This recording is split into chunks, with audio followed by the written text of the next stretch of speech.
जीत जाते हैं तो फिर इस संसार में कोई भी चीज उनको ऐसा अप्राप्ति होगा ऐसा नहीं हो सकता, सब कुछ प्राप्त हो सकता। जिनको भगवत प्राप्ति होगा फिर क्या कमी रह जाएगा, कुछ कमी नहीं रहेगा, सब कुछ प्राप्त हो सकता। तो यहां ब्रह्मा जी जोर देकर कहते हैं कि श्रवण ही एक ऐसे माध्यम है जिसके द्वारा हम हमारा जीवन को शुद्ध कर सकते हैं, हमारा जीवन को भगवतमय बना सकते हैं। इस श्रवण के द्वारा, इस शरीर में केवल श्रवण के द्वारा हम भगवत धाम को जाने के लिए लायक बन सकते हैं।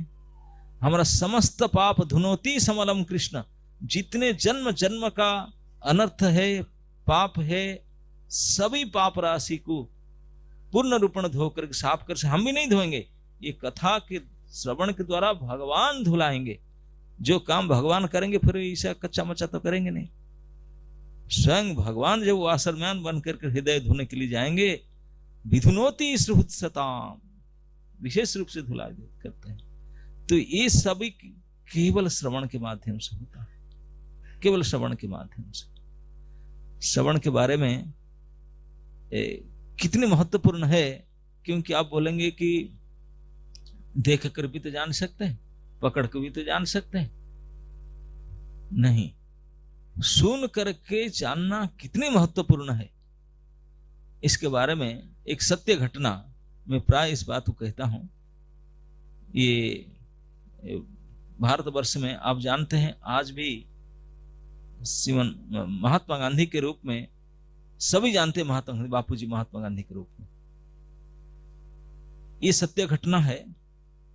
इस दिल्ली से बिहार छापरा को जाने के लिए जब बापूजी के असहयोग आंदोलन का समय था, उस समय उन्होंने वहां एक गण संबोधन करना जा रहे थे, पब्लिक एड्रेस करना जा रहे थे।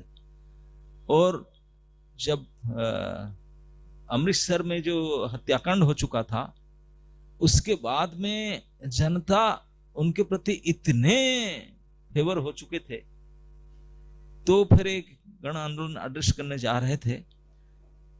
तो जब डिसाइड हो गया मेनू एंड वेन्यू कि इस बिहार में, इस प्रांत में स्वयं महात्मा गांधी आएंगे, सार्वजनिक उद्बोधन करने के लिए सभी जनता को आमंत्रित किया गया। तो ये बात, तभी जमाने में मीडिया इतना एक्टिव नहीं था उस समय, लेकिन फिर भी पहुंचा गया मैसेज चारों तरफ, जो भी जिस प्रकार से। तो इस बात को जान करके वहां तो हजारों लाखों संख्या में लोग होने लगे, सारे नेताओं सब कुछ आयोजन करने जा रहे थे। महात्मा गांधी पूछा गया कैसे, आप कैसे आएंगे? बोले मैं ट्रेन से आऊंगा, आपको चिंता करना नहीं, मैं खुद टिकट करके पहुंच जाऊंगा। तो गांधी जी ने स्वयं अपना टिकट खरीदे, टिकट खरीद करके जिस दिन था उसने आए। और दिल्ली में आज भी बिहार के हजारों लोग रहते हैं, काम करने वाले, तभी भी रहते थे बिहार लोग। तो वो लोग जो सुने कि बापूजी महात्मा गांधी आ रहे हमारे अरे, तो लोग सभी के कोई देखे तो थे नहीं, मीडिया देखे नहीं थे, सुने थे उनके बारे में लेकिन देखे नहीं थे। अब ये सुनना, इस प्रकार जाने थे उनका महिमा को, तो सब आने लगे, बोले हम भी जाएंगे, हम जाएंगे। तो एक ही ट्रेन चल रहा था दिल्ली से, डायरेक्ट ट्रेन छपरा के लिए। तो महात्मा गांधी जिस ट्रेन में अपना रिजर्वेशन किए थे, जहां पर विंडो सीट था, ट्रेन आने से 1 घंटा पहले आकर स्टेशन में बैठे थे। ट्रेन जैसे प्लेटफॉर्म में लगा, वो जाकर के अपने रिजर्व सीट पर बैठे। अब जब ट्रेन छोड़ने का समय आया, साधारण लोग तो ट्रेन छोड़ने के समय में ही आते हैं, पहले नहीं आते हैं, इधर उधर बातें करेंगे। इतने पब्लिक आए, बिहार के लोग ज्यादा, श्रमिक वर्ग ज्यादा होते हैं, इतने पब्लिक आए कि वो भर गया, ऊपर भी भर गए लोग। ट्रेन के ऊपर आप देखेंगे कभी कभी समय ऊपर भी बैठते हैं, नीचे बैठते हैं, इतने खचाखच भीड़ हो गया। और किस लिए भीड़ हुआ? उन्हीं को देखने के लिए, उन्हीं को देखने के लिए भीड़ हुआ। जिस कंपार्टमेंट में बापूजी स्वयं बैठे थे, इस कंपार्टमेंट में भी भर गए लोग, बिहार के जन लोग भर गए। भर करके देखे ये कि वृद्ध आदमी विंडो सीट में बैठ करके एक किताब पढ़ रहा था। हे बुढ़ा हट यहां से, विंडो से बैठ गया। उन्होंने बोले कि भाई साहब मैं रिजर्व किया हूं, मेरी सीट देख। बोले टिकट दिखा रहा है, आज पता नहीं, आज को टिकट चेक कर आया, कोई नहीं आएगा, गांधी जी के प्रोग्राम के लिए हम सब जा रहे, इतने भीड़, टिकट देख, हट यहां से।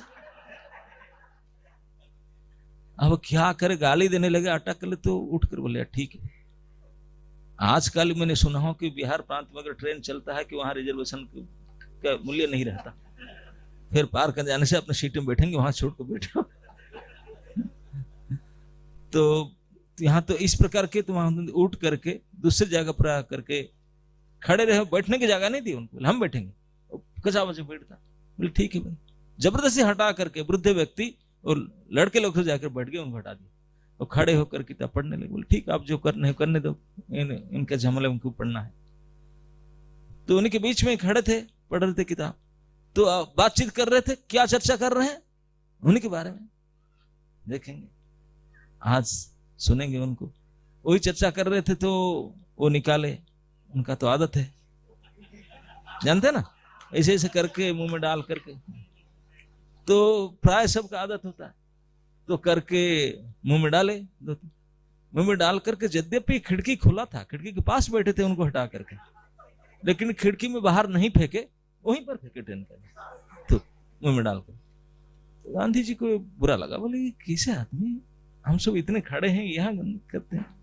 तो हाथ जोड़ के बोले भैया खिड़की तो खुला है, बाहर थूक सकते हैं, संत कहां से आ गया, बाहर फेंक सकते है तो कौन, इतना दो बात चार गाली सुना दिए, चुप हो गए, कुछ बोले नहीं। जो किताब पढ़ रहे थे उसमें एक पेपर फाड़े, पन्ना फाड़ करके अपने हाथ में उस थूक पोंछ करके खिड़की में बाहर से फेंक दिए।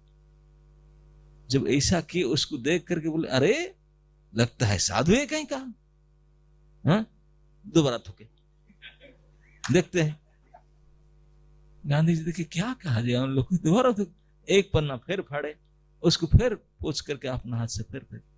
तो कंटिन्यूअस कई बार उन्होंने थूके, सब जितने थे सबने एक एक करके थूके, सब, तो बिना कुछ कहे कुछ बोलना सुन, तो वो एक एक बार फाड़ करके बाहर फेंकते थे। तो कम से कम 10-12 बार ऐसा करने के बाद वही लज्जित हो गए, बोले पता नहीं कैसा गवार है, कैसा आदमी है, कोई गुस्सा भी नहीं करता, कुछ बोलता नहीं, पन्ना फाड़ फाड़ कर किताब से फेंकता है, पता नहीं कैसा आदमी है। तो बोर हो गए वो लोग, बोले पता नहीं इस मैडम आखिरी व्यक्ति से बोर हो गए हम लोग, कैसा आदमी है। तो ऐसे करते थे, करते करते समय पर छपरा पर पहुंच गया ट्रेन, भीड़भाड़। जब पहुंचा तो राजनेता आए थे, तभी जमाने तो स्मार्टफोन था नहीं कि मैं बोल दूं कि इस कंपार्टमेंट में आए मुझे रिसीव कर लो। तो राजनेता जो माला वाला लेकर आए थे गांधी जी को रिसीव करने के लिए, उनको पता नहीं कौन सा कंपार्टमेंट गांधी जी आए, इसी ट्रेन में तो आए हैं, कहाँ पे बैठे हैं, भाग रहे हैं, गार्ड वार्ड से लेकर इंजन तक, कहाँ कहाँ। महात्मा गांधी उतरे, वो जानते हैं ये से दुर्बुत लोग उतर जानते, बाद में उतरूंगा, ये तो सब टोके ठोके बहुत बड़े उद्धत लोग हैं, तो चुपचाप खड़े हैं वो लोग, सब उतर रहे हैं, ऊपर से नीचे अंदर सब भाग रहे हैं, भीड़ केवल उसी के लिए, उन्हीं के लिए आया, सब भाग रहे हैं, सब निकल, सारे निकल जाने के बाद जो रिसीव करने के लिए आए थे वो भाग रहे हैं। भाई महात्मा गांधी बोले थे आने के लिए, आए नहीं, ट्रेन तो सभी लोग उतर रहे हैं, वो नहीं उतर रहे हैं। सारे उतर जाने के बाद धीरे से गांधी जी उतरे, वो दूर से राजनेता, बाकी लोग तो पहचानते नहीं थे, राजनेताओं ने जो पहचान, बोले अरे ही गांधी जी उतर रहे हैं, माला लेकर दौड़े, और जो इस कंपार्टमेंट में उनके साथ इस प्रकार दुर्व्यवहार किया था वो भी दौड़े, अच्छा इसी ट्रेन में आया था, हमको पता नहीं यार, चलो चलो चलो ही देख लेते हैं। दौड़ करके आए, जब माला पर देखे कि यही ही महात्मा गांधी है, ओ हो, उनका मन, उनका दिल मेल्ट होने लगा। अब तो दस मत हम क्या किए, अरे यही है, हम तो पूरे जनी उनके पास में बैठे थे। तो ही मैं कहता हूं, उनके पास में धक्का देकर बैठे थे, उनको गाली देकर निकाल दिए। देखना, स्पर्श करना, बोलना, गाली देना, झगड़ा, जो सब किए अभी कई घंटे, लेकिन उसमें उनका हृदय परिवर्तन नहीं हुआ था। लेकिन अभी जब पता चला, सुन लिए कि यही है दी महात्मा गांधी, तब हृदय परिवर्तन होने लगा, आंख से आंसू निकलने लगा, हो हम क्या करेंगे। तो इसी प्रकार से सही प्रकार से अगर हम श्रवण कर ले, यही भवदीय करता भगवान की कथा को, तो जो परिवर्तन हमारा होगा वो परिवर्तन किसी उपाय से नहीं हो सकता, किसी उपाय से नहीं हो सकता। तो श्रवण ही एकमात्र माध्यम, किसी के बारे में भी जानने के लिए सुनना होता है तो भगवान के बारे में भी यही उपाय है, सुन करके। तो इसलिए भगवान ने इतने सारे पुराण ग्रंथ, इतने सारे संत किए जो उनको पढ़े सुने बोले, इसी के लिए सुन। इसलिए भक्ति का जो अंग है उसमें भी सबसे प्रथम अंग श्रवण है।